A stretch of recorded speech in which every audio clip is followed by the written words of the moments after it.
மீண்டுமாக இந்த ஆன்லைன் மூலமாக உங்களை சந்திப்பதிலே நான் மகிழ்ச்சி அடைகிறேன். உங்களோட தேவனுடைய செய்தியை பகிர்ந்து கொள்கிறதுல நான் மிகவும் மகிழ்ச்சி அடைகிறேன். இதை ஒரு ஸ்லாக்கியமாக எண்ணுகிறேன். ஸ்தோத்திரம். இந்த காலவழியில கூட கொஞ்ச நேரம் தியானிப்பதற்காக நாம் எடுத்துக்கொண்டதான வேத பகுதி மத்தேயு எழுதின சுவிசேஷம் 15ஆம் அதிகாரம் 22ஆம் வசனம் முதற்கொண்டு நாம் வாசித்து தியானிக்க போகிறோம். மத்தேயு எழுதின சுவிசேஷம், the gospel according to St. Matthew chapter 15 verse 22 to 28. ಮತ್ತೆಯ ಬರೆದ ಸುವಾರ್ತೆ 15ನೇ ಅಧ್ಯಾಯ 22ನೇ ವಚನದಿಂದ. இந்த காலவழியில கூட உங்களோட கூட சில காரியங்களை பகிர்ந்து கொள்ள, ஒரு சகோதரி குறித்ததான காரியங்களை நான் பகிர்ந்து கொள்ள விரும்புகிறேன். அதாவது இயேசுவானவர் இந்த உலகத்துல சுற்றி திரிந்த நாட்களிலே அவர் அநேக இடங்களில கால்நடையா நடந்து அநேக சத்தியத்தை போதித்து அநேக அற்புதங்களை அடையாளங்களை செய்து அநேகரை தேய்ச்சினார், அநேகரை ரட்சிப்புக்குள்ள நடத்தினார். அதே போல ஸ்தோத்திரம், அவர் இப்படியாக நடந்து வருகிற நாட்களிலே அவர் தீரு சீதோன் என்கிறதான திசைகளுக்கு வந்தார். ஹல்லேலூயா. அதாவது மெடிட்டரேனியன் சீக்கு பக்கத்துல இருக்கிற அந்த கடலோரமாக இருக்கிறதான தீரு சீதோன் என்கிறதான பட்டணம். இந்த பட்டணத்திற்கு வந்த பொழுது ஸ்தோத்திரம், அதாவது ஸ்தோத்திரம், எங்கே யூதர்கள் மட்டும் வசிக்கிறதான ஒரு இடம் தான் அந்த தீரு சீதோன் பட்டணம். ஹல்லேலூயா. வாசிக்கிறோம். அதாவது 22ஆம் வசனம், அப்பொழுது அந்த திசைகளில் குடியிருக்கிற கானானிய ஸ்திரீ ஒருத்தி அவரிடத்தில் வந்து, ஆண்டவரே, தாவீதின் குமாரனே என்று சொல்லி அவரிடத்துல பேசுகிறதை நாம் பார்க்கிறோம். இப்படியாக ஆண்டவர் அந்த தீரு சீதோன் தேச அந்த பட்டணங்களுக்கு வழியா வரும் பொழுது, அதன் பக்கமாய் வரும் பொழுது அங்கே ஒரு கானானிய ஸ்திரீ, ஹல்லேலூயா, ஒரு கானானிய ஸ்திரீ, ஒரு ஸ்திரீ, அவர் இயேசுவின் இடத்துல வருகிறாள். ஹல்லேலூயா. இயேசுவின் இடத்துல வந்து அவள் சொல்லுகிற காரியம் என்ன தெரியுமா? தாவீதின் குமாரனே எனக்கு இரங்கும் என்று சொல்லி கேட்கிறாள். ஹல்லேலூயா. இயேசுவின் இடத்துல வந்ததான அந்த கானானிய ஸ்திரீ, அந்த ஸ்திரீ முதலாவதாக நான் யாரிடத்துல போகிறேன், யாரிடத்துல நான் பேசுகிறேன் என்று சொல்லி அவள் அறிந்து கொண்டவளாய் இருந்தாள். ஹல்லேலூயா. அருமையான கர்த்தருடைய பிள்ளைகளே, இன்றைக்கு நாம் செபிக்கிறோம், இன்றைக்கு நாம் ஆண்டவரோடு பேசுகிறோம் என்று சொன்னால் முதலாவது நாம் அறிந்து கொள்ள வேண்டிய காரியம் என்னவென்றால், நான் யாரிடத்துல பேசிக் கொண்டிருக்கிறேன், நான் யாரிடத்துல செபித்துக் கொண்டிருக்கிறேன், நான் யாரிடத்துல புலம்பிக் கொண்டிருக்கிறேன். ஹல்லேலூயா. அவளுக்கு நல்லா தெரியும், வருகிறவர் ஒரு சாதாரண மனுஷன் அல்ல, வருகிறவர் யூதன் அல்ல, வருகிறவர் கிரேக்கன் அல்ல, மற்றபடி எந்த ஜாதி மதத்தை குறித்து அவள் யோசிக்காதபடிக்கு அவள் நினைத்ததான ஒரே ஒரு காரியம் என்ன தெரியுமா? தாவீதின் குமாரனே. ஹல்லேலூயா, ஹல்லேலூயா. அதாவது ஸ்தோத்திரம், மத்தேயு எழுதின சுவிசேஷத்துல வாசிக்கிறபடியாக 1-2 அதிகாரத்துல வாசிக்கிறோம் அல்லவா?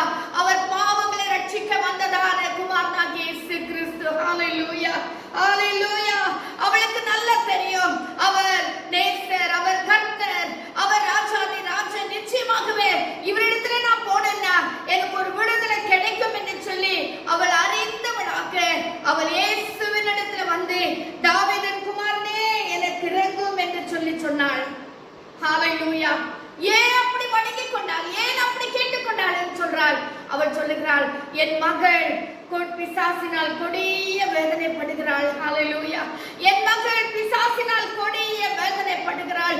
அருமையான கர்த்தருடைய பிள்ளைகளே, இவளுடைய மகள் மூலமாக மகள் மிகவும் கொடிய வேதனைப்படுகிறபடினாலே இவளுக்குள்ள ஒரு பெரிய சஞ்சலம், இவளுக்குள்ள ஒரு பெரிய துக்கம். ஹல்லேலூயா. இவளுக்குள்ள ஒரு பெரிய வேதனை. நான் எப்படி என் மகளை விடுப்பேன், யார் என் மகளுக்கு ஒரு விடுதலை கொடுப்பார்? ஐயோ, என் மகள் படுகிற வேதனை என்னால பார்க்க முடியலையே, ஐயோ என் மகள் படுகிறதான இப்படிப்பட்ட உபத்திரவத்தை என்னால பார்க்க முடியலையே, சகிக்க முடியலையே என்று சொல்லி அவள் மிகவும் வேதனையோடு கூட இயேசுவின் இடத்துல வந்து சொல்லுகிறாள், தாவீதின் குமாரனே எனக்கு இரங்கும். ஹல்லேலூயா. தாவீதின் குமாரனே எனக்கு இரங்கும். என்னன்னா, என் மகள் பிசாசினால் கொடிய வேதனைப்படுகிறாள். அவளுக்கு வியாதி அல்ல, அவளுக்கு வருவது பிரச்சனை அல்ல, பிசாசினால் வருகிறதான பிரச்சனை, பிசாசினால் அவள் கொடிய வேதனைப்படுகிறாள். ஹல்லேலூயா, ஹல்லேலூயா. அப்படி என்று சொன்னால் அவளுடைய மகள் முழுவதுமாக பிசாசினால் ஆட்கொள்ளப்பட்ட, she was controlled by the devil. ஹல்லேலூயா. அவள் அதாவது பிசாசின் மூலமாக ஆட்கொள்ளப்பட்ட ஒருவளாக காணப்படுகிறாளே. ஆண்டவரே, நான் என்ன செய்யட்டும் என்று சொல்லி இயேசுவின் பாதத்தில் வந்து இயேசுவுக்கிட்ட வந்து சொல்லுகிறாள். இந்த கானான்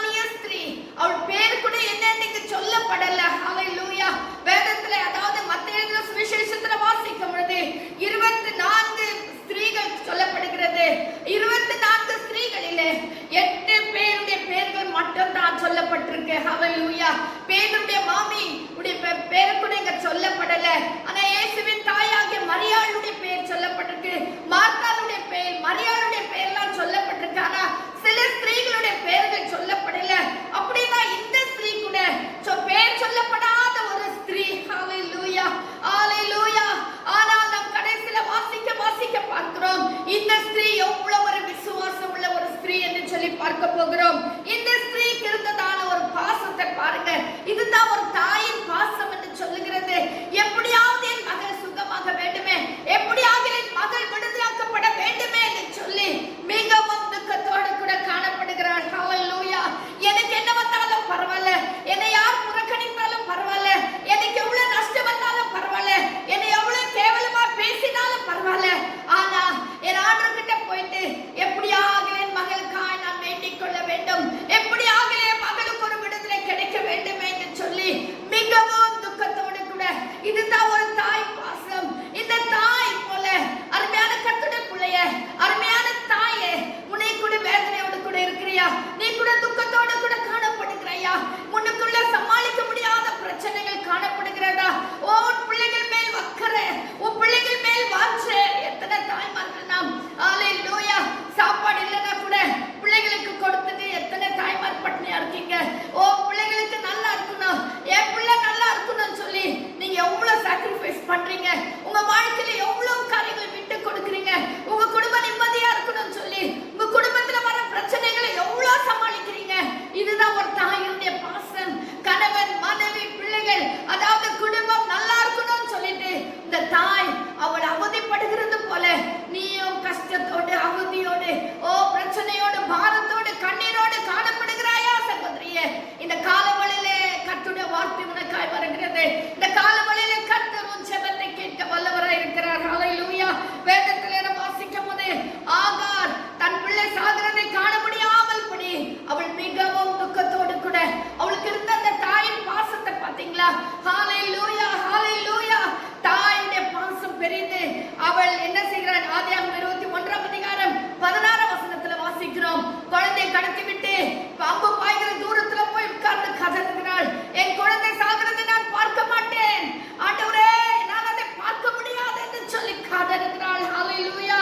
மோசே கூட முடிந்த அளவுக்கு மோசே குழந்தையை ஒளித்து வைத்தாள். ஆனா ஒரு நாள் வந்தது, இனிமேலே மகனை நான் ஒளித்து வைக்க முடியாது, நான் பார்வோன் கரத்துல கொடுத்து சாகிறதை என்னால் பார்க்க முடியாது என்று சொல்லி அவளுக்கு ஒரு நாணல் பெட்டி உண்டு பண்ணி அந்த தண்ணீரிலே விடுகிறதை நாம் பார்க்கிறோம். ஹல்லேலூயா. சாமுவேலுடைய அன்னாள் தேவனுடைய சமூகத்துல கேட்டாள். அண்ணா கர்த்தருடைய ஆசீர்வாதத்தின்படியும் அவளுடைய விருப்பத்தின்படியே கர்த்தர் சாமுவேல் என்கிற ஒரு குழந்தை கொடுத்தார். சாமுவேல் சபையில விட்டு போனார், சபையில வளர்ந்து கொண்டு இருக்கிறார். ஆனால் அந்த தாயினுடைய பாசம் பாத்தீங்களா? எப்படியோ நான் கர்த்தருக்கு கொடுத்துட்டேன், எப்படியோ நான் சபையில விட்டுட்டு வந்துட்டேன், ஏலி ஆசாரியன் பார்த்துக் கொள்வார், நான் எனக்கு அதை பத்தி கவலை இல்லை என்று சொல்லி இல்லாதபடிக்கு அவள் வருஷந்தோறும் ஆலயத்துக்கு போய் பலி செலுத்துகிற வழியில போவதெல்லாம் சாமுவேல் அந்த குட்டி பையனுக்கு ஒரு சட்டை தைத்து கொண்டு போவாள் என்று சொல்லி நான் 1 சாமுவேல் 2ஆம் அதிகாரம் 19ஆம் வசனத்துல வாசிக்கிறோம். என்ன ஒரு தாயின் பாசம் பாத்தீங்களா? சாலமோனுடைய நாட்களிலே 1 ராஜாக்கள் 3ஆம் அதிகாரத்துல வாசிக்கிறோம். சாலமோனுக்கு கர்த்தர் ஞானத்தை கொடுத்தார். அதுக்கு உடனடியா நாம் பார்க்கிறோம், அதே அதிகாரத்துல பார்க்கிறோம், சாமுவேல் ஒரு 2 ஸ்திரீகளுடைய ஒரு நியாயத்தை விசாரிக்கிறதை நாம் பார்க்கிறோம். நியாயம் விசாரிக்கிறவராக சாலமோன் பார்க்கிறான். அங்க கூட பாத்தீங்கன்னா 2 சகோதரிகள், தன் குழந்தை, ஒரு சகோதரி உடைய குழந்தை இறந்து போயிடுச்சு, ஆனா இன்னொரு சகோதரி உடைய குழந்தை இந்த அம்மா இறந்து போனுடைய அம்மா சொல்றாங்க, அந்த குழந்தைய 2ஆ வெட்டிடுங்க, எனக்கு பாதி அவளுக்கு பாதி என்று சொல்லுகிறேன். இந்த தாய் உண்மையான தாய் பாசம் உள்ளவள் சொல்லுகிறாள், ஐயோ வேண்டாம், எனக்கு இந்த குழந்தை எல்லாம் கட்டி கூட பரவாயில்ல, என் குழந்தை உயிரோடு இருக்கிறதா எனக்கு முக்கியம், ஐயோ என் குழந்தை சாகுறத நான் பார்க்க மாட்டேன், அதுக்கு நான் இடம் கொடுக்க மாட்டேன், அவளுக்கே இந்த குழந்தையை கொடுத்துருங்க, அவளாவது வைத்துக் கொள்ளட்டும், என் குழந்தை சாக வேண்டாம் என்று சொல்லி பார்க்கிறோம். அதே போல சுனேமியால் கூட 2 ராஜாக்கள் 4ஆம் அதிகாரத்துல வாசிக்கிறோம். எங்க லேடி ஆஃப் சுனேமியா, she is what she is doing. அவளுக்கு குழந்தை கர்த்தர் கொடுத்தார். எலிசா மூலமா கர்த்தர் கொடுத்தார். ஆனா அந்த குழந்தை இறந்து போன உடனே கொண்டு வந்து எலிசாவுடைய மடியில போட்டு இந்த குழந்தை சாகிறத நான் பார்க்க மாட்டேன் என்று சொல்லி கதறுகிறாள். நீங்க தானே கொடுத்தீங்க,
அருமையான கர்த்தருடைய பிள்ளைகளே, 23ஆம் வசனத்துல வாசிக்கிறோம், அவள் இவ்வளோ சொல்லியும் அவளுக்கு பிரதியுத்தரமாக அவர் ஒரு வார்த்தையும் சொல்லவில்லை. இயேசுகிட்ட தான் வந்து சொல்லுகிறாள். அந்த கானானிய ஸ்திரீ இயேசுவின் கிட்ட தான் வந்து சொல்லுகிறாள், ஆண்டவரே இறங்கும், தாவீதின் குமாரனே எனக்கு இறங்கும், என் மகள் மிகவும் கொடிய வேதனைப்படுகிறாள். ஆனா இயேசுவோ ஒரு வார்த்தையும் சொல்லவில்லை. இயேசுவோ ஒரு வார்த்தையும் சொல்லவில்லை. நம்மளா இருந்தா என்ன பண்ணிருப்போம்? ஐயோ ஒண்ணுமே சொல்லல, போப்பா நான் வேற யார்கிட்டயாவது போவேன் அப்படின்னு சொல்லி போயிட்டு இருப்பாங்க. ஐயோ நான் ஜெபம் பண்ணேன், ஜெபத்தை கேட்கவே இல்லைன்னு சொல்லி ஜெபிக்கிறதையே விட்டு விடுவோம். ஐயோ இந்த எவ்வளவு வருஷமா நான் உபவாசத்தை ஜெபம் பண்ணிருக்கிறேன், என் கணவர் ரட்சிக்கப்படலையே, என் பிள்ளைகள் ரட்சிக்கப்படலையே. அவள் சொல்லுகிறாள், ஆண்டவரே என் மகள் கொடிய வேதனைப்படுகிறாள். உண்மைதான். ஆனால் இயேசுவோ வாய் திறக்கவில்லை, ஒன்றும் சொல்லவில்லை. ஆனப்படி நான் சோர்ந்து போயிட்டியா? ஆனப்படி நான் சோர்ந்து போயிட்டீங்களா? எனக்கு பிரியமான சகோதரிகளே, நீங்க சோர்ந்து போக வேண்டாம். கர்த்தர் ஏன் மௌனமா இருக்கிறார் தெரியுமா? உங்க விசுவாசம் இன்னும் கொஞ்சம் கூட வர்த்திக்க பண்ணணும்னு சொல்லிட்டான். உங்க விசுவாசம் இன்னும் கொஞ்சம் கூட உங்களுக்குள்ள கர்த்தர் பெரிய காரியங்களை செய்யணும்னு விரும்பி கொண்டிருக்கிறார். நீங்கள் கேட்பதற்கும் நினைப்பதற்கும் மிகவும் அதிகமாய் கிரியை செய்கிற கர்த்தருடைய வல்லமை தான் உங்களோடு கூட இருக்கிறது, உங்களோடு கூட இடைப்பட்டு கொண்டு இருக்கிறது. சின்ன காரியத்துக்கு நீங்க சோர்ந்து போயிட்டீங்களா? ஓ ஸ்தோத்திரம், என் ஜெபத்தை கேட்கலன்னு நீங்க துக்கத்தோட காணப்படுறீங்களா? இல்ல கர்த்தருடைய பிள்ளையே, கர்த்தர் உனக்காக பெரிய காரியங்களை செய்ய போகிறார். உன் ஜெபத்தை நீதோ ஒரு திருமணம் ஆகணும்னு நினைக்கிறானா, அந்த திருமணம் ஒரு பெரிய ஆசீர்வாதமான ஒரு திருமணமாய் கர்த்தர் மாற்ற போகிறார். வேலை இல்லைன்னு சொல்லி எத்தனை சகோதரிமார்கள் தவிக்கிறீங்க. ஓ ஸ்தோத்திரம், என்னால குடும்பத்தை சமாளிக்க முடியலையே, பசியப்பட்டமா இருக்கிறோமே, தெரியாத திருப்தியான உணவை நான் பிள்ளைகள் கொடுக்க முடியலையேன்னு சொல்லி கலக்கத்தோடு இருக்கிறீங்களா? தேவ சமூகத்துல ஜெபித்துக் கொண்டு இருக்கிறீங்களா? கர்த்தர் நிச்சயம் உங்க ஜெபத்தை கேட்கிறவரா இருக்கிறார். நிச்சயம் கர்த்தர் உங்க ஜெபத்தை கேட்கிறவரா இருக்கலாம். ஒருவேளை கொஞ்ச நாள் இப்ப நீங்க பாக்குற நாட்கள் மௌனமா இருக்கிறது போல தெரியல. ஏன் தெரியுமா? ஓ நீ கேட்பதற்கும் நினைப்பதற்கும் மிகவும் பெரிய அதிகமாய் பெரிய காரியங்களை செய்கிற தேவன் தான் நீ ஜெபிக்கிறதான தேவன், நீ ஆராதிக்கிறதான தேவன். ஹalleluya, ஹalleluya. ஒருவேளை இதை வேறையாகில ரட்சிக்கப்படாதவர் யாராவது கேட்பீர்களானால் நீ ஆண்டவர்கிட்ட கேளு கர்த்தருடைய பிள்ளையே, நீ அருமையான சகோதரியே, நீ ஆண்டவர்கிட்ட ஜெபம் பண்ணு. கர்த்தாவே இயேசுவே எனக்கு இறங்கும், இயேசுவே என் குடும்பத்துக்கு இறங்கும், இயேசுவே என் பிரச்சனை இப்படி இருக்கப்பா, எனக்கு விடுதலை தாருன்னு கேட்டு பாரு. நிச்சயம் கர்த்தர் உனக்கும் பதில் அளிப்பார். உன் ஜெபத்தை கூட கர்த்தர் கேட்பார். மாம்சமான யாவருடைய ஜெபத்தை கேட்கிற தேவன் தான் நம்முடைய தேவன். ஹalleluya. அவர் மௌனமா இருக்கிறார் என்று சொல்லி நீ சோர்ந்து போயிடாத. உனக்காக கர்த்தர் கிரியை செய்ய வல்லவராய் இருக்கிறார். இதே நேரத்தில் நாம் பார்க்கும்போது சீஷர்கள் சொல்றாங்க, ஸ்தோத்திரம் ஆண்டவரே, சீஷர்கள் வந்து இவள் நம்மை பின்தொடர்ந்து கூப்பிடுகிறாளே, இவளை அனுப்பிவிடும் என்று அவரை வேண்டிக் கொண்டார்கள். எதுக்காக வேண்டிக் கொண்டான்? எதுக்கு வேண்டிக் கொண்டான்ற அர்த்தமே இல்லை. ஆண்டவரே அவள் பிரச்சனைக்காக, மகளுடைய பிரச்சனைக்காக அவள் வேண்டிக் கொண்டிருக்கிறாள். ஆனா சீஷர்களை அவளை அனுப்பிவிடும் என்று சொல்லி ஆண்டவர் வேண்டிக்கிறாங்களாம். அருமையான கர்த்தருடைய பிள்ளையே, இன்னைக்கு இயேசுவோடு கூட இருந்தாலும் அவர்களுக்கு அந்த அன்பு, பாசம், இரக்க குணம் எல்லாம் எதுவுமே இல்லாம இருக்கு.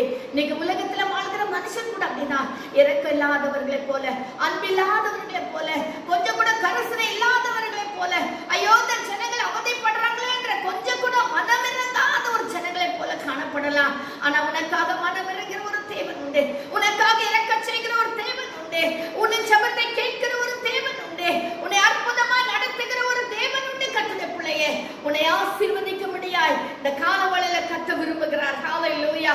உன்னை பலப்படுத்தும்படியாய் கர்த்தர் விரும்புகிறார். உன் ஜெபத்தை கேட்கும்படியாய் கர்த்தர் விரும்புகிறார். நீ சோர்ந்து போக வேண்டாம், நீ துக்கப்பட வேண்டாம், நீ வேதனைப்பட வேண்டாம். கர்த்தருடைய பிள்ளையே, ஹalleluya, ஹalleluya.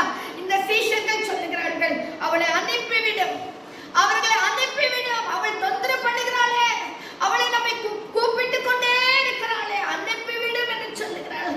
இந்த சீஷர்களுக்கு இயேசுவானவர் இந்த உலகத்துல வந்ததான நோக்கத்தை புரிந்து கொள்ள முடியல. இயேசுவானவர் ஏன் மௌனமா இருக்கிறாங்கன்னு புரிந்து கொள்ள முடியல.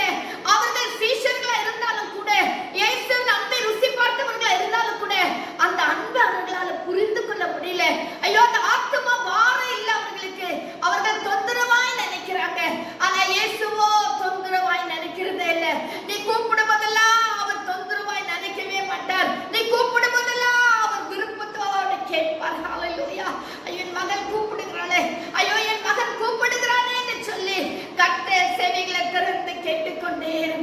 அவர் கேட்டுக்கொண்டே இருக்கிறார். ஆனா மௌனமா இருக்கிறான்னு தோர்ந்து போயிடாதீங்க. ஒரு நாள் உனக்கு பதில் அளிப்பார். நீ விரும்புகிறபடியே கர்த்தர் உனக்கு செய்வார். ஹalleluya. அவர்கள் சொல்லுகிறார்கள் அனுப்பிவிடும் என்று சொல்லி 24 வசனத்துல வாசிக்கிறோம். என்ன வாசிக்கிறோம்? அதற்கு அவர் காணாமற் போன ஆடுகளாகிய இஸ்ரவேல் வீட்டாரிடத்திற்கு அனுப்பப்பட்டேனே என்று மற்றபடி அல்ல என்றார். ஹalleluya. இப்ப ஆண்டவர் வாய் திறந்து பேச ஆரம்பிக்கிறார். பேசுறாரு. பாவம் இந்த அம்மா கிட்ட சொல்றாங்க, ஹalleluya, காணாமல் போன இஸ்ரவேல் வீட்டாரிடத்துல நான் வந்தேனே அன்றே மற்றபடி அல்ல என்று சொல்லுகிறார். இதை கேட்ட உடனே இந்த அம்மாக்கு ரொம்ப துக்கம் ஆயிடுச்சு. ஹalleluya, ஹalleluya. அவங்க சொல்றாங்க, யூதர்கள் இஸ்ரவேல் ஜனங்களுக்கு தான் நான் ஃபர்ஸ்ட் ரட்சிப்பையும் சுகத்தையும் ஆரோக்கியத்தையும் கொடுக்க நான் வந்தேன், மற்றபடி அல்லன்னு சொல்றாரு. ஏன் தெரியுமா? ஸ்தோத்திரம். இப்படி இவங்க சொன்ன உடனே கூட இந்த அம்மா சோர்ந்து போல, இந்த அம்மா துக்கப்படல. இந்த அம்மா சொல்றாங்க 25 வசனத்துல, அவள் வந்து ஆண்டவரே எனக்கு உதவி செய்யும். அதாவது 24 வசனத்துல வாசிக்கிறோம், மற்றபடி அல்ல என்றார். அவள் வந்து ஆண்டவரே எனக்கு உதவி செய்யும். அந்த அம்மா சொன்னது ஒன்னே ஒண்ணுதான், ஆண்டவரே நீங்க இஸ்ரவேல் வீட்டாருக்கு வந்தீங்களோ யாருக்கு வந்தீங்களோ எனக்கு அது தெரியல சுவாமி, ஆனா எனக்கு உதவி செய்யும் ஆண்டவரே. ஹalleluya. மேபி the circumstances எல்லாம் வேறையா இருக்கலாம், ஒருவேளை பர்பஸ் வேறையா இருக்கலாம், ஒருவேளை காரணங்கள் வேறையா இருக்கலாம் ஆண்டவரே, ஆனா எனக்கு நீர் உதவி செய்யும் ஆண்டவரே. அப்பா நானும் சமத்துல வருகிறேன் ஆண்டவரே. அப்பா உலகத்துல சூழ்நிலைகள் எப்படி எல்லாம் நடக்கிறது, ஆனா எனக்கு அது தெரியல சுவாமி, எனக்காக ஒரு காரியத்தை செய்யும், எனக்காக ஒரு விடுதலை தாரும், எனக்காக ஒரு மகிமையான காரியங்கள் குடும்பத்துல செய்யும் ஆண்டவரே என்று சொல்லி செபிக்க ஆரம்பித்தாள். ஹalleluya, ஹalleluya. அருமையான கர்த்தருடைய பிள்ளைகளே, இன்னைக்கு இந்த உலகத்துல நடக்கிற சூழ்நிலைகளை பார்க்கும்போது இது நடக்குமா, என் குடும்பத்துல இப்படி நடக்குமா, இந்த உலகத்துல நடக்கிற காரியங்களை பார்க்கும்போது இது நடக்க சாத்தியமா என்று சொல்லி பல நேரத்துல நாம் யோசிக்க வேண்டிய நிலைமைதான். ஆனா நம்முடைய காரியம் என்ன? எனக்கு அதெல்லாம் தெரியல ஆண்டவரே. ஸ்தோத்திரம். உலகத்துல காற்று வராக்கட்டி பரவாயில்ல, ஹalleluya, எதுவுமே உலகத்துல இல்லைனாலும் பரவாயில்ல, எனக்காக நீர் கிரியை செய்ய வல்லவர். அதுதான் ஒரு பெரிய விசுவாசம், அதுதான் ஒரு பெரிய நம்பிக்கை நம் கர்த்தர் மேல் வச்சிருக்கிறது. ஏதோ எப்படி போனாலும் பரவாயில்ல ஆண்டவரே, என்னுடைய பிரச்சனை, என் மகள் வேதனைப்படுகிறாள், அதை என்னால பார்க்க முடியல, எனக்கு இறங்கும் ஆண்டவரே என்று சொல்லி அவள் செபிக்கிறதை பார்க்க முடியும். ஹalleluya. அந்த ஒரு ஜெபம், ஆண்டவரே எனக்கு இறங்கும், எனக்கு உதவி செய்யும் என்கிற அந்த ஒரு சின்ன ஜெபத்தை பார்த்தீங்கன்னு சொன்னா அந்த ஜெபத்துல எவ்வளவு ஆழமான கருத்து அடங்கி இருக்கு தெரியுமா? முதலாவது நம்ம பார்க்கும் போதே அவள் எனக்கு உதவி செய்யும், எனக்கு உதவி செய்யும் என்று அவரை பணிந்து கொண்டாள் என்று சொல்லி 25 வசனத்துல வாசிக்கிறோம். வேற எதுவுமே செய்யல, அவள் கேட்டுக்கொண்டதெல்லாம் எனக்கு உதவி செய்ய ஆண்டவரே என்று அவளை பணிந்து கொள்ளுகிறாள். அந்த ஜெபம் மிகவும் சுருக்கமான ஒரு ஜெபம், நீளமான ஜெபம் அல்ல, மணிக்கணக்காய் ஆண்டவர்கிட்ட கேட்கிற ஒரு ஜெபம் அல்ல, சுருக்கமான ஜெபம், சுருக்கமான ஜெபம். பேதுரு தண்ணீரில் நடந்து கொண்டிருக்கும் போது பேதுருக்கு ஒரு ஆசை, ஆண்டவர் தண்ணீர் மேல் நடந்து வருகிறாரே, நானும் தண்ணீர் மேல் நடக்கும்படி எனக்கு உதவி செய்யும் ஆண்டவரே என்று கேட்கும்போது ஆண்டவர் சொல்றார், வா இறங்கி வான்னு சொல்லும் பொழுது பேதுரு நடந்து போகிறான். ஆனால் பக்கத்துல வீசுகிற காற்றையும் கடல் கொந்தளிக்கிறதை பார்த்த உடனே அவன் சொல்லுகிறான், நான் மடிந்து போகிறேனே என்று சொல்லி ஒரே ஒரு சின்ன ஜெபம், ஆண்டவரே எனக்கு இறங்கும்னு சொன்ன உடனே கர்த்தர் அவனை காப்பாற்றுகிறார். இதுதான் ஆண்டவர் சமூகத்துல நாம் செபிக்கிற ஜெபம். ஒருவேளை உன்னால அதிகமா செபிக்க முடியல, ஓ வேதனை அவ்வளவு பெருசா இருக்கா, துக்கம் உன் காதை அடைக்கிறதா, உன் உள்ளத்தை நிரம்பி இருக்கிறதா, ஆண்டவரே சொல்லு, கர்த்தாவே எனக்கு இறங்கும் ஆண்டவரே என்று சொல்லி உன் கண்ணீரெல்லாம் அவருடைய பாதத்துல ஊற்றி விடு. கர்த்தருடைய பிள்ளையே, உனக்காக இந்த காலவளையில இறக்கம் செய்ய வல்லவரா இருக்கிறார். இரண்டாவது பார்க்கும்போதே அவருடைய ஜெபத்துல ஒரு தாழ்வு இருந்தது, அவள் பணிந்து கொள்ளுகிறாள். ஆண்டவரே எனக்கு உதவி செய்யும் என்று சொல்லி பணிந்து கொள்ளுகிறாள். தாழ்மையான ஒரு ஜெபம். மூன்றாவது அவருடைய ஜெபத்துல ஒரு ஸ்தோத்திரம். எப்படின்னு சொன்னா ஃபர்வென்ட் அப்படின்னா, அதாவது இப்போ எரிந்து கொண்டு இருக்கிறதான ஒரு ஜெபம். இதை விட்டா எனக்கு வேற வழியே இல்லை, ஐயோ எனக்கு உதவி செய்யவே வேண்டும். சுட இருக்கிற ஒரு ஜெபம், எனக்கு உதவி செய்யவே வேண்டும், இதை விட்ட வேற வழியே இல்லை, உண்மை நீர் செய்யலன்னா வேற வழியே இல்லைன்னு சொல்லி அப்படியே கொந்தளித்து கொண்டு இருக்கிறதான ஒரு ஜெபம். அடுத்ததாக அவருடைய ஜெபம் எப்படின்னா ஒரு ஜெபமா இருந்தது. எப்படின்னா, அதாவது it was extremely dangerous. ஒரு ஆபத்தான சூழ்நிலையில் இருக்கிறதான ஜெபம், ஒரு ஆபத்தான சூழ்நிலையில காணப்படுகிற ஒரு ஜெபம். இதை விட்டு எனக்கு வேற வழியே இல்லை. அவருடைய ஜெபமே அதாவது எப்படி சொல்றது, ஒரு நெருப்பின் மேல் நிக்கிறதான ஒரு ஜெபம் போல அவன் ஜெபம் காணப்பட்டது. ஹalleluya. அடுத்ததாக நாம் வாசிக்கும் பொழுது it was rational prayer. ஹalleluya. அவள் சென்சிபிளா ஜெபிக்கிறாள். ஹalleluya. அதுவும் இல்லாம ஒரு சென்ஸ் இல்லாம ஜெபிக்கிற ஜெபம் அல்ல. அவளுடைய ஜெபம், her prayer was reasoning. It was sensible. It was not foolish. ஒரு முட்டாள்தனமான ஜெபம் அவள் ஜெபிக்கவில்லை. மிகவும் கருத்துள்ள ஜெபமாய் ஜெபிக்கிறாள். ஹalleluya. அவளுடைய ஜெபம் என்ன? எனக்கு உதவி செய்யும் ஆண்டவரே என்று பணிந்து கொள்கிறார். அந்த ஒரு ஜெபத்துல இவ்வளவு காரியங்கள் அடங்கி இருக்கு. அடுத்தது நம்ம என்ன வாசிக்கிறோம் சொன்னா, the prayer was very respectful. ரொம்ப மரியாதை உள்ளதான ஒரு ஜெபம், கனத்துக்குரிய ஒரு ஜெபம்.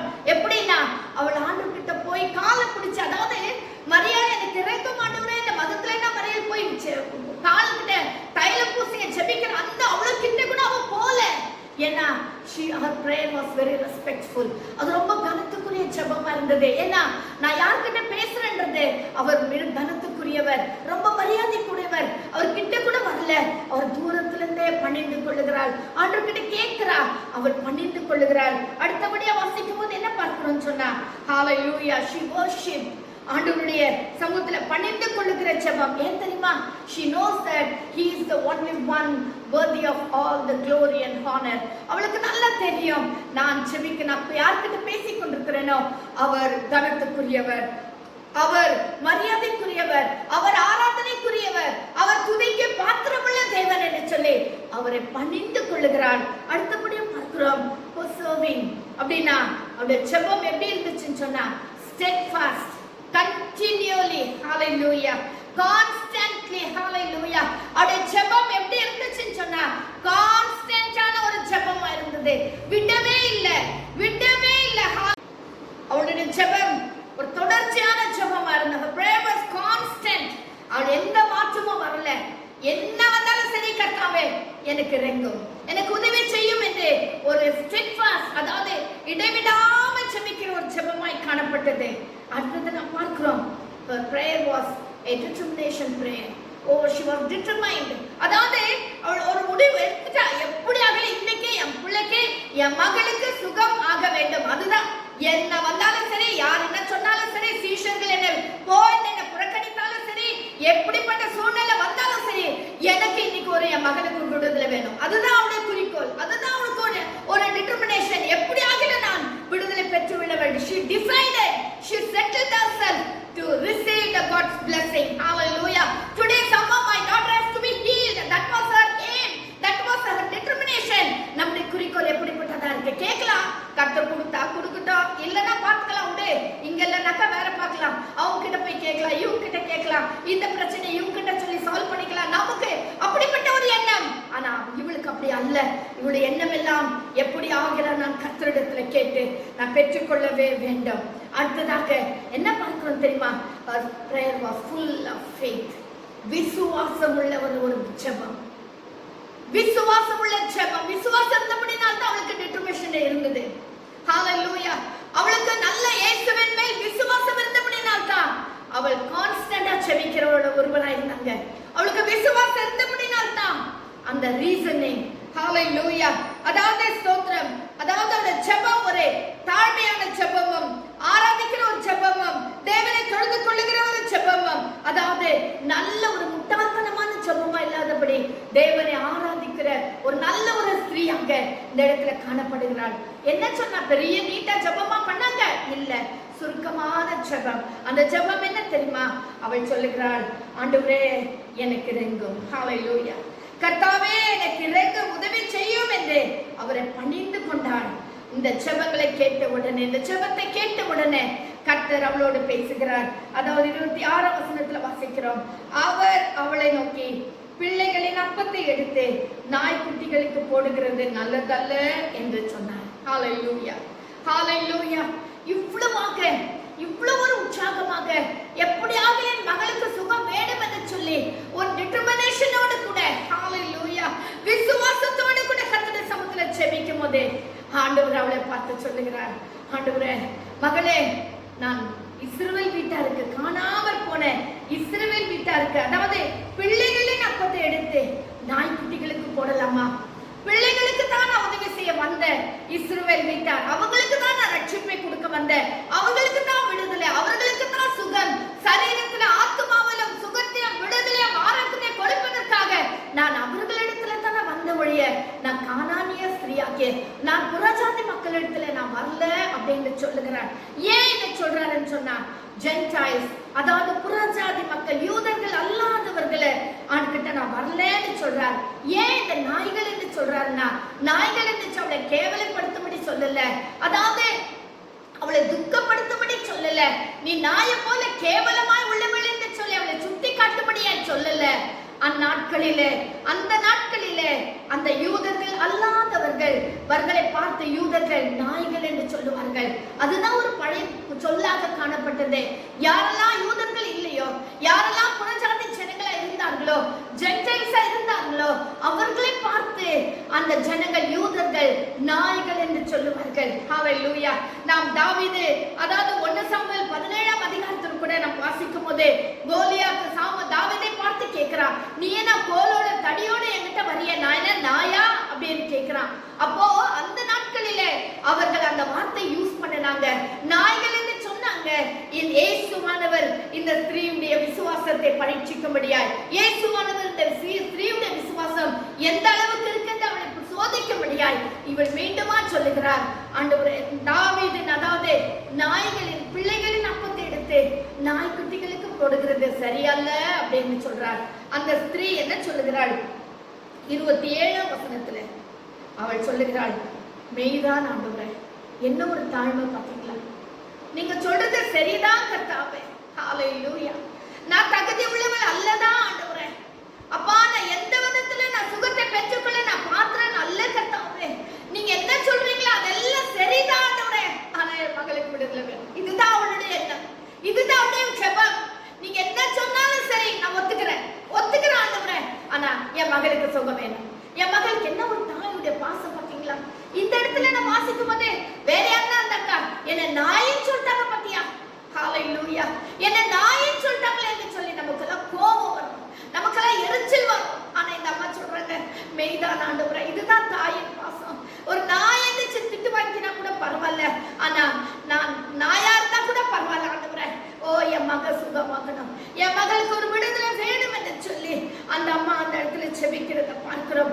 இந்த யூதர்கள் அல்லாதவர்கள், தேவனுடைய உடன்படிக்கை புறமானவர்களாய், தேவனுடைய ஆசீர்வாதங்களுக்கு புறமானவர்களாய் இருந்தபடினாலே இந்த அம்மா சொல்றாங்க, ஆமா ஆண்டவரே, நீங்க சொல்றபடி ஒருவேளை நான் நாயாத்தான் இருக்கலாம், ஆண்டு மெய்தான் ஆண்டவரே அப்படின்னு சொல்றாங்க. ஹல்லேலூயா. She acknowledges her position. Yes, I know what is my position, Lord. What you are telling, that is true. Yes, அப்படின்னு சொல்லி இந்த அம்மா ஒத்துக்கிறாங்க. ஹல்லேலூயா. இந்த ஒத்துக்கொள்ளுகிற குணம் நம்ம வாழ்க்கையில ரொம்ப ரொம்ப ரொம்ப அவசியமா இருக்கு. ஹல்லேலூயா. நீங்க சொல்றபடி பிள்ளைகளின் அப்பத்தை எடுத்து எனக்கு கொடுக்காதீங்க கர்த்தாவே. என்ன ஒரு ஜெபம் பார்த்தீங்களா? என்ன ஒரு தாழ்மையான ஜெபம் பார்த்தீங்களா?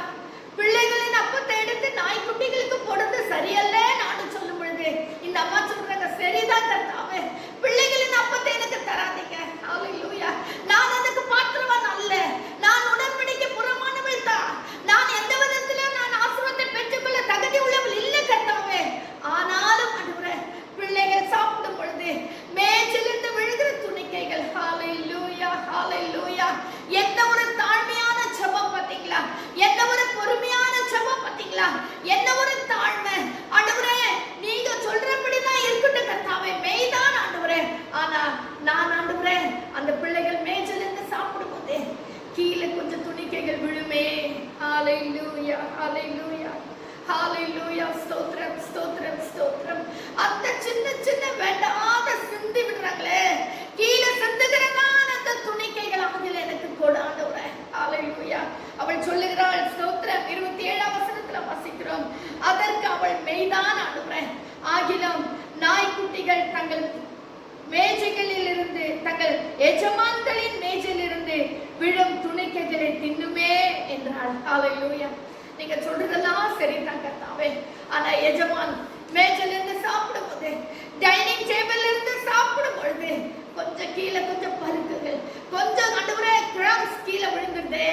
அதை எனக்கு தாரும் ஆண்டவரே, அதையாக எனக்கு தாரும் ஆண்டவரே என்று சொல்லி கெஞ்சுகிறதை பார்க்க முடியும். ஆண்டவர்கிட்ட கேட்கிறதை பார்க்க முடியும். ஹல்லேலூயா. இயேசு அவளுக்கு பிரதியுத்தரமாக, ஸ்திரீயே, உன் விசுவாசம் பெரியது, நீ விரும்புகிறபடி உனக்காக கடவுது. ஹல்லேலூயா.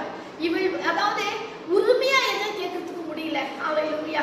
உரிமையா ஆண்டவர்கிட்ட கேட்கறதுக்கு முடியல. ஏன்னா அவளுக்கு தெரியும் அவள் யார் என்று. அருமையான கர்த்தருடைய பிள்ளையே, நீ எப்படித்தான் கலங்கி கொண்டிருக்கிறாயா? குடும்பத்தில் நடக்கிற பிரச்சனை மூலமா, உன் பிள்ளைகள் மூலமா வருகிற பிரச்சனை மூலமாக நீ எப்படிதான் சோர்ந்து போயிட்டு இருக்கீங்களா? இப்படிதான் துக்கத்தோடு கூட இருக்கிறீங்களா? ஓ, கர்த்தரின் ஜெபத்தை கேட்கல, என்னை விட்டு விட்டாங்க, என்னை கைவிட்டுட்டாங்கன்னு நினைக்கிறீங்களா? இல்ல, உங்க விசுவாசத்தை வர்த்திக்க பண்ணும்படியாய், உங்களை கர்த்தர் பலப்படுத்தும்படியாய், உங்களை நீங்க நினைப்பதற்கு மேலாக உங்களை ஆசீர்வதிக்கணும்னு நினைச்சுதான் கர்த்தர் உங்களை கொஞ்சம் விட்டு இருக்காரு. நீங்க சோர்ந்து போயிடாதீங்க. நீங்கள் உன் விருப்பத்தின்படி உனக்காக கடவுது என்று சொல்லுகிறார். நீ விரும்புகிறபடி, நீ விரும்புகிறபடி, நீ என்ன விரும்பினாயோ, நீ எந்த காரியத்துக்காக விரும்பிக் கொண்டிருக்கிறாயோ, நீ எந்த காரியம் நடக்கணும்னு ஆசைப்பட்டு கொண்டு இருக்கிறாயோ, நீ எந்த காரியம் நடக்கணும்னு செபித்துக் கொண்டு இருக்கிறாயோ, கர்த்தருடைய பிள்ளையே, அருமையான சகோதரியே, என் பிள்ளைக்கு விடுதலை வேணும். ஓ, என் கணவன் மறிக்கிற தருவாயில் இருக்காங்க. ஐயோ, இந்த கொரோனானால கஷ்டப்பட்டு கொண்டு இருக்கிறாங்க. ஐயோ, என் கணவர் எனக்கு வேணுமே, என் கணவர் இல்லைன்னா இந்த உலகத்துல என்னால உயிர் வாழ முடியாதுன்னு சொல்லி தவிக்கிற சகோதரியே, உன் செபத்தை கூட கர்த்தர் கேட்கிறார். இந்த நேரத்துல நீ முழங்கால் படைத்து, நீ யாரா இருந்தாலும் பரவாயில்ல, நீ ஒருவேளை யூதன் இல்லாம இருக்கலாம், நீ ஒருவேளை கர்த்தருடைய பிள்ளையா இல்லாம இருக்கலாம், நீ யாரா இருந்தாலும், எந்த ஜாதி எந்த மதத்தினரா இருந்தாலும் பரவாயில்ல, ஒரே ஒரு வார்த்தை சொல்லு, இயேசுவே எனக்கு இறங்கும் என்று சொல்லி கேட்டுப்பார். கர்த்தர் நிச்சயம் உன் ஜெபத்தை கேட்பார். நிச்சயம் கர்த்தர் உனக்கு பதில் அளிப்பார். உன் கணவருக்கு சுகத்தை கொடுப்பார், உடனடியா சுகத்தை கொடுப்பார். சில வாரங்களுக்கு முன்னதாக நான் சொன்னேன், ஜெபிக்கும் பொழுதே கர்த்தர் விடுதலை கொடுத்தார், கோவிலிருந்து விடுதலை கொடுத்தார். அதே தேவன் தான் இன்றைக்கு உன்னோடு பேசுகிறார், உனக்கு விடுதலை தருகிறார். நீ யாரா இருந்தாலும் பரவாயில்ல, நீ ஆண்டவர்கிட்ட கேட்பதற்கு எந்த தகுதி இல்லாதவளா இருந்தாலும் பரவாயில்ல, இதுதான் ஒருவேளை முதல் தடவை அந்த செய்தியை கேட்கிறவங்களா இருந்தாலும் பரவாயில்ல, ஒருவேளை இதுதான் முதல் தடவை இயேசுவை நீங்கள் கேள்விப்படுகிறதா இருந்தாலும் பரவாயில்ல, இயேசுவிட்ட சொல்லுங்க, இயேசுவே எனக்கு இறங்கும், இயேசுவே எனக்கு இறங்கும் என்று சொல்லி ஜெபம் பண்ணி பாரு. கர்த்தர் உனக்கு விடுதலை தருவார், கர்த்தர் உனக்கு சுகத்தை தருவார். ஒரு சகோதரி வீட்டு பக்கத்துல எல்லாம் கொரோனா வந்துட்டு இருக்குது. ஓ, பக்கத்துல எல்லாம் மரித்து கொண்டு இருக்கிறாங்க, என் சொந்தத்துல கூட மரித்து கொண்டு இருக்கிறாங்க. ஐயோ, என் குடும்பம் என்ன கதி ஆகுமோ, என் பிள்ளைகள் எப்படி ஆவாங்களோ, என் கணவர் எப்படி என்று சொல்லி கலக்கத்தோடு கூட இருக்கிறீங்களா? உங்க ஜெபத்தை கர்த்தர் கேட்கிறார். வாதை உன் கூடாரத்தை அணுகாது, ஓ பொல்லாப்பு உனக்கு நேரிடாது, உன் வீட்டை கர்த்தர் வேலை அடைப்பார். இந்த காலங்களிலே நீ ஜெபம் பண்ணிப்பார், நீ கேட்டுப்பார், ஆண்டவர்கிட்ட சொல்லு, இயேசுவே எனக்கு இறங்கும், தாவீதின் குமாரனே எனக்கு இறங்கும் என்று சொல்லிப்பார். அவர் உன் ஜெபத்தை கர்த்தர் கேட்பார், உன்னை கர்த்தர் வேலை அடைப்பார், உன் பிள்ளைகளை பாதுகாப்பார். அவர் உன் பிள்ளைகளை, உன் கணவரையும் குடும்பத்தில் அப்படியே ஏந்திக் கொள்வார், உன்னை கரத்துல ஏந்திக் கொள்வார், உன்னை முழுதும் சட்டைகளின் மறைவில மறைத்துக் கொள்வார். ஹல்லேலூயா. உலகத்தில் எல்லா இடத்துல பிரச்சனை வரட்டும், ஆனா கர்த்தருடைய பிள்ளைகளையோ, அவருடைய சட்டையின் மறைவில் இருக்கிற பிள்ளைகளையோ கர்த்தர் பாதுகாப்பார். ஹல்லேலூயா. அவரை வழி நடத்துவார், அவரை ஏந்திக் கொள்வார். இந்த சகோதரி போல, வேதத்துல நம்ம வாசித்த இந்த சகோதரி போல ஒருவேளை நீ கதறி கொண்டிருக்கலாம். ஹல்லேலூயா. வேதனையோடு கூட இருக்கலாம். ஹல்லேலூயா, ஹல்லேலூயா. ஸ்தோத்திரம். ஒரு சகோதரி ஸ்தோத்திரம், தலைமையில கை வச்சுட்டு, ஓ ஸ்தோத்திரம், கீழே உட்கார்ந்துட்டு துக்கத்தோடு கூட இருக்கிறீங்க. ஓ ஸ்தோத்திரம், ஹல்லேலூயா. எப்படிதான் என் குடும்பம் நடக்கும், எப்படிதான் என் பிள்ளைகளை நடத்துவேன் என்று சொல்லி கலக்கத்தோடு கூட காணப்படுறீங்க. உங்க ஜெபத்தை கர்த்தர் கேட்க விரும்புகிறார். நீங்க கூப்பிட்டு பாருங்க, இப்ப சொல்லுங்க, நீங்க உங்களுக்கு ஜெபிக்க தெரியல, நான் என்ன செய்யறதுன்னு தெரியல, யார்கிட்ட நான் போய் சொல்றதுன்னு தெரியாம நீங்க கலக்கத்தோடு கூட இருக்கீங்க. உங்க ஜெபத்தை கர்த்தர் கேட்க விரும்புகிறார். இப்போ நீங்க சொல்லுங்க, இயேசுவே எனக்கு இறங்கும், இயேசுவே எனக்கு உதவி செய்யும் ஆண்டவரே என்று சொல்லி நீங்க ஆண்டவரை கேட்டு பாருங்க. உடனடியாக உனக்கு பதில் வரும். உடனடியாக கர்த்தர் ஜெபத்தை கேட்டு உனக்கு விடுதலை கொடுப்பார். ஹல்லேலூயா, ஹல்லேலூயா. ஸ்தோத்திரம், ஸ்தோத்திரம். அந்த சகோதரி சொன்னது போல அந்த மேஜிலிருந்து விழுகிற துணிக்கைகளை கர்த்தர் உனக்கு கொடுக்கிறவர் அல்ல. ஓ, உனக்காக கர்த்தர் வெளியேற பெற்ற ஆசீர்வாதங்களை கொடுக்கிற தேவன், மகிமையான காரியங்களை கொடுக்கிற தேவன், பரலோகத்தின் பலகடைகளை திறந்து இடம் கொள்ளாமல் போக மட்டும் உன்னை ஆசீர்வதிக்கிறதான தேவன். ஹல்லேலூயா. 2 பேரை தான் வேதத்துல நம்ம வாசிக்கிறோம். 100 அதிபதியை பார்த்து சொல்லுகிறார், இப்படிப்பட்ட விசுவாசத்தை நான் இஸ்ரவேலருக்குள்ள காணவில்லை என்று சொல்லுகிறார். சொல்லுகிறார். அடுத்தபடியாக இந்த கானாஸ்திரியை சொல்லுகிறார், விசுவாசம் பெரியது, நம்பிக்கை தான் நமக்கு ரொம்ப பெரியது. நம்பிக்கை இல்லைன்னா வாழ்க்கை இல்லை. ஆனா நம்பிக்கை யார் மேல வைக்கிறோம் அதுதான் ரொம்ப முக்கியம். அழிந்து போகிற பொருள் மேல, அழிந்து போகிற மனுஷன் மேல, இன்னைக்கு சொல்லி நாளைக்கு கைவிடுகிறது அந்த மனுஷன் மேல நம் நம்பிக்கை வைக்காதபடி என்னாலும் மாறாத தேவன், நேற்று மீண்டும் என்றும் மாறாத தேவன் மேல் நம்முடைய நம்பிக்கை நாம் வைத்து விடுவோம், நம்முடைய விசுவாசத்தை வைத்து விடுவோம். ஹல்லேலூயா. அதிலிருந்து யாரும் நம்ம பிரிக்கவே முடியாது. அவர் நம் ஜெபத்தை கேட்கிறார். அந்த கானானிய ஸ்திரீக்கு இறங்கின கர்த்தர் இன்றைக்கு இந்த காலவெளியில உங்களுக்கும் இரக்க செய்ய வல்லவராக இருக்கிறார். நம்ம எல்லாரும் கண்களை மூடி ஜெபிக்கலாமா? ஹல்லேலூயா. மகிமையான தேவனே, இந்த நல்ல காலவெளிக்கு நன்றி ராஜா. இந்த கானானிய ஸ்திரியை குறித்து இந்த காலவெளியில எங்களோட இடைப்பட்டதுக்காக நன்றி ராஜா. ஆண்டவரே, எத்தனையோ நேரத்துல கர்த்தாவே எந்த விதத்துல தகுதி இல்லாதவர்களா ஆண்டவரே, எத்தனையோ குறைகளோட குற்றங்களோட ஆண்டவரே அப்பா யூதர்கள் அல்லாதவர்கள் ஐயா, ஆனா நீர் எங்களை தெரிந்து கொண்டீர் சுவாமி. ஆண்டவரே ஸ்தோத்திரப்பா. இந்த காலவெளியில ராஜா எங்களுக்கு இறங்கும், எங்களுடைய பிரச்சனைகளை பாரு சுவாமி, எங்களுக்கு உதவி செய்யும் ஆண்டவரே. எத்தனையோ ஜனங்கள் ஆண்டவரே ஹாஸ்பிட்டலும் வீட்டிலும் ஆண்டவரே அப்பா கதறுகிறார்கள் ஐயா. ஒரு கடவுள் இருந்தா எங்களுக்கு உதவி செய்யட்டும் என்று சொல்லி கதறுகிறார்கள் ஆண்டவரே. எனக்கு கணவன் வேணும், எனக்கு எங்க அப்பா வேணும், எனக்கு எங்க அம்மா வேணும் என்று சொல்லி கதறுகிறாங்க ராஜா. அவளுக்கு விடுதலை கொடு சுவாமி, அவள் சுகத்தை கொடு ஆண்டவரே. அவளுக்கு கர்த்தாவே ஸ்தோத்திரம், இயேசுவே உம்முடைய நாமத்தினாலே பூர்ண விடுதலை நீர் கட்டளையிடுவீராக ராஜா. ஆண்டவரே ஸ்தோத்திரப்பா. எந்த ஜாதி மத பேதம் பார்க்காத தேவன் ஒருவர் மாத்திரம் ஆண்டவரே எங்களுக்கு இறங்கும் ஐயா. நோக்கி கூப்பிடுகிற பிள்ளைகளுக்கு இறங்கும் ஆண்டவரே. இயேசுவே சொல்லி கூப்பிடுகிற பிள்ளைகளுக்கு இறங்கும் ஆண்டவரே ராஜா. அந்த இறங்கின கர்த்தர் இந்த பிள்ளைகளுக்கு இறங்கும் ஆண்டவரே. பிள்ளையோட வேதனைகளை கண்ணீர்களை தொடையும் ஆண்டவரே. வேதனைகளை மாற்றும். இந்த வசனங்களை கேட்கும் போதே கர்த்தருடைய மகிமை இறங்கட்டும் ஆண்டவரே. சுகம் புறப்பட்டு வரட்டும் ஆண்டவரே. அந்த இறங்கின கர்த்தர் இந்த காலவெளியில இந்த வசனங்களை கேட்கிற ஒவ்வொருவரோடும் இந்த பிரசன்னம் இறங்கட்டும் ஆண்டவரே. இந்த வல்லமை இறங்கட்டும் ஆண்டவரே. உச்ச தலையிலிருந்து உள்ளங்கால் வாரையிலும் கர்த்தருடைய மகிமை இறங்கட்டும் சுவாமி. இயேசுவின் நாமத்திலே ஆத்மாவில சரீரத்திலே ஆண்டவரே பூர்ண சுகத்தை விடுதலை நீர் கட்டளையிடுவீராக ராஜா. இந்த கருணை பிள்ளைகளோடு கூட இருக்கட்டும், அசைவாடட்டும். இந்த வார்த்தை உள்ளங்களை தொடட்டும் சுவாமி, தொடட்டும், ஆறுதல் படுத்தும், தைரியப்படுத்தும், உற்சாகப்படுத்தும் ஆண்டவரே. மகிமையான காரியங்களை கர்த்தர் செய்யும் ஆண்டவரே. நீர் செய்வீராக ராஜா. இன்றைக்கும் இயேசு ஜீவிக்கிறார் என்று ஆண்டவரே ஜனங்கள் அறிந்து கொள்ள உதவி செய்யும் சுவாமி. கர்த்தரின் ஜெபத்தை கேட்டார், இயேசு எனக்கு வெளிப்பட்டார், இயேசு என் கணவரை தொட்டார், இயேசு என் பிள்ளைகளை தொட்டார், இயேசு என் பிரச்சனைகளை மாற்றினார் என்று சொல்லி உணரட்டும் ஐயா. இந்த கண்ணில் தயவு கிடைக்கட்டும் அப்பா. உலகத்துல கொரோனானால் அவதிப்படுகிற எல்லா ஜனங்களையும் தொடு சுவாமி, தொடு ஆண்டவரே. இந்த கொரோனால இருந்து எங்களுக்கு விடுதலை கொடு சுவாமி. எங்கள் வாழ்க்கையை கர்த்தாவே அப்பா ஸ்தோத்திரப்பா. எங்கள் கர்த்தாவே அன்றாட வாழ்க்கை முடக்கி போட்டிருக்கிற இந்த கொரோனால இருந்து விடுதலை கொடுப்பீராக ராஜா. ஒரு விடுதலை கொடுமாலாகும்.